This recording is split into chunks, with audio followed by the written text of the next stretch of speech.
Hi Capricorn, so tingnan natin kung sino tong soulmate mo. So be open-minded po.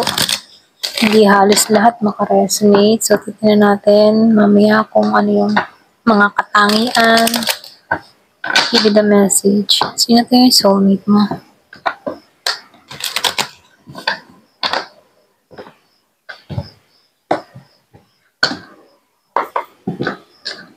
Kuha tayo ng 4. Then 4 din dito. Ayan. Give it the message.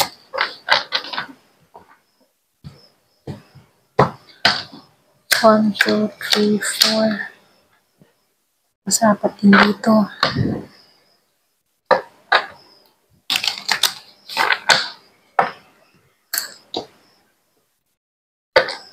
One, two, three, 4. Yan, 4 din dito.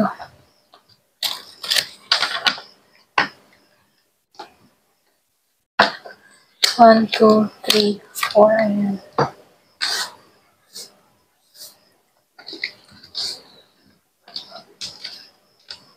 Oo. So, masakit yung pinagdaanan ng soulmate mo, no? Meron siyang mabigat na, excuse me, nararanasan. Meron ka soulmate na Gemini, Aquarius, and Libra. Okay? Nakaranas to ng betrayal dito. Nakaranas din tong mabigo. Okay, masaktan. Pero nakikitaan ko dito, andito siya sa process ng healing or pwede rin sabihin na hindi mo pa to nakikilala. Okay? So, lumalabas dito na marami itong mga pinagdaanan sa buhay na kung saan nalalampasan niya to. Okay? Pwede nga dito siya sa stage na naghihilom or pwede rin pinaglalabanan niya yung mga natuklasan or nalaman niya dito kasi binitray tong tao na to dito. So, ginigising to. Okay? Pwedeng hanggang ngayon, yung iba sa inyo.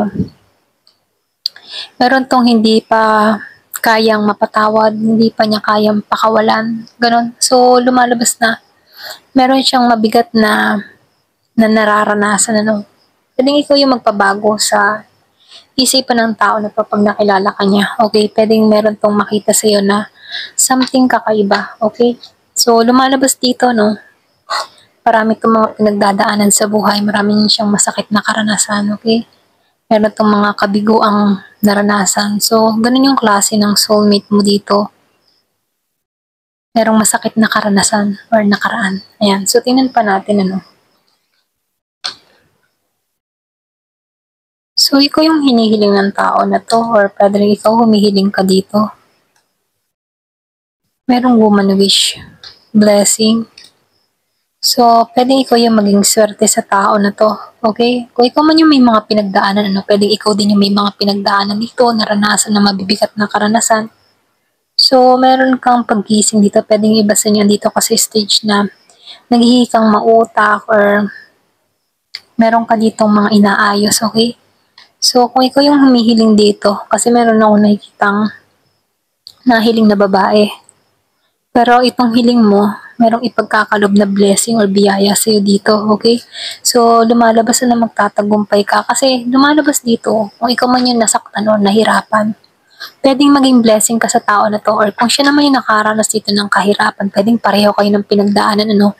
Pwedeng pareho kayo ng naranasan, bigat ng pinagdaanan dito. Pero meron ditong magiging kayong blessing sa bawat isa, okay? Yung naranasan niya dito, kaya meron ditong judgment, ano? Merong calling or ginising kayo dito para para malaman nyo na hindi pa huli, okay? Huwag kayong manatili sa mga masasakit na karanasan.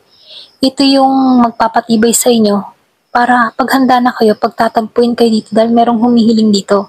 So, lumalabas dito, magiging matagumpay itong connection na to. Ayan.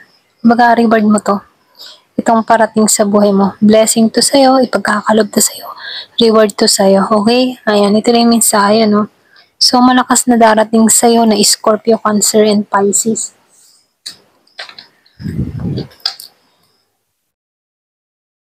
Wow, harvest time talaga. So, magigitong blessing sa'yo. Alam mo, tipo na kahit ikaw ay nawasa kayo dito or nakaranas ka ng kabiguan, meron tong kapalit na kaginhawahan, no? Alam mo yon, yung tipo na ganun, kahit nakaranas ka ng masasakit na karanasan, meron pala tong magandang gantimpala sa dulo, okay? So, ayun, no, bagong simula para sa'yo. Malaki yung biyayang ipagkakalob sa'yo.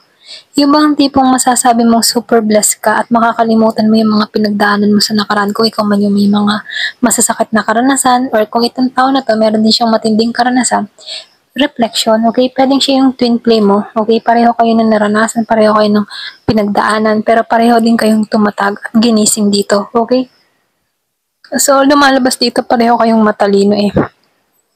So, dito, yung iba sa inyo, meron ditong blessing eh. Blessing na parating, okay? Meron ditong biyaya ipagkakalob. Ginising ka dito. Kung makikita mo dito sa Judgment in the Tower, ginising calling, okay? May paggising, may pag-calling.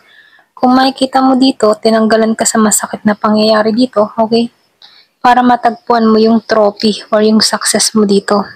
So, lumalabas, nagkaroon ka ng talino dito dahil lumabas to, okay? Nagkaroon ka ng talino dito para malaman mo na mahalaga ka, okay? So, meron ditong success na ipagkakalob sa'yo na kung saan kayong dalawa ang mag-aani dito. Pareho kayo, okay? Pareho kayong makikinabang sa bawat isa.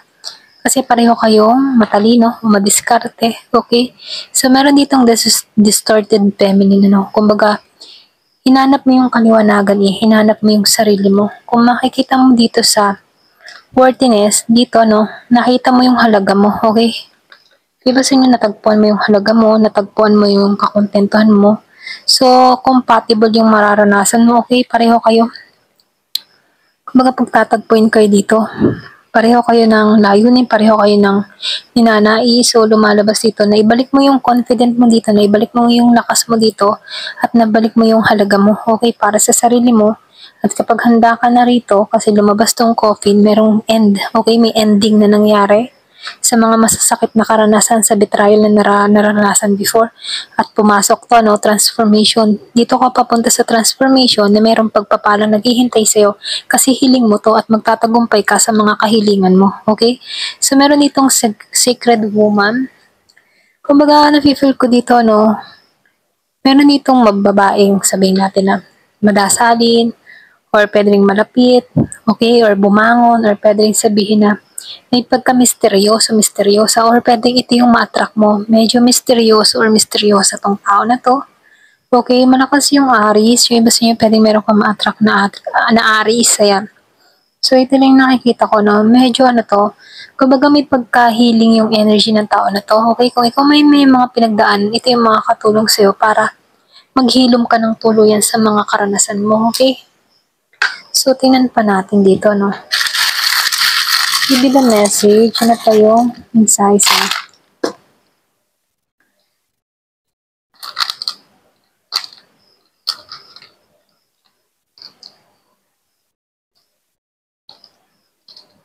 So, meron ditong good.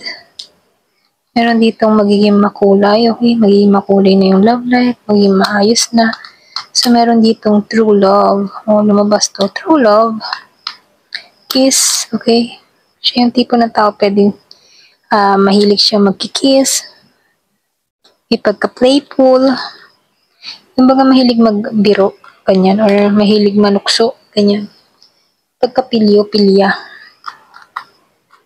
Merong mahilig mag-travel, okay? Meron akong nakikitang pagbabago at happiness na mangyayari sa'yo. So, meron travel na involved. Pwedeng makilala mo to sa ibang lugar kung ikaw man yung mahilig mag-travel, okay? Or pwede rin tumungo to sa bayan mo. Ayan. So, merong sweet and cool. Merong letter R, F. Ayan. May R, F. Merong K. Merong A. N, P. Meron ding letter D. and N. Pwedeng first letter niya to. R, F, K, A, P, D, N. Merong 39 years old, 34, 35. Madalas mo makita yung 999, angel number 999. Ayan, 999. So, meron 34, 32, 35, 42, 43, 44, 49. Meron 25, 24, 29, 23. Meron din 54, 52, 59, 53. Ayan.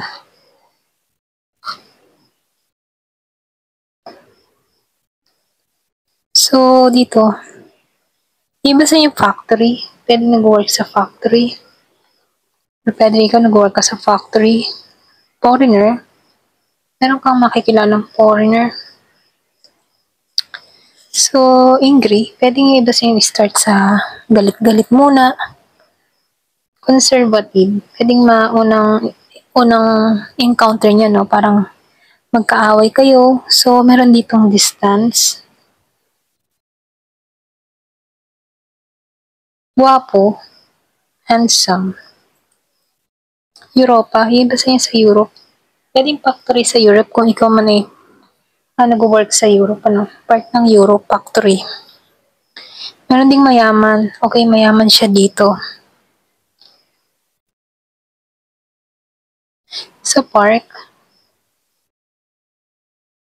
Taurus. Merong Taurus. Eyes. Gusto niya yung mata mo. Summertime. Yan, may summer.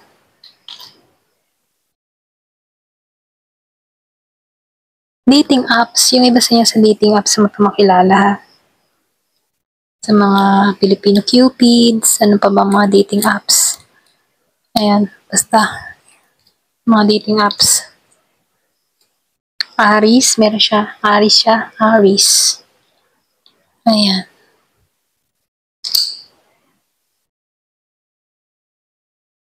Proposal.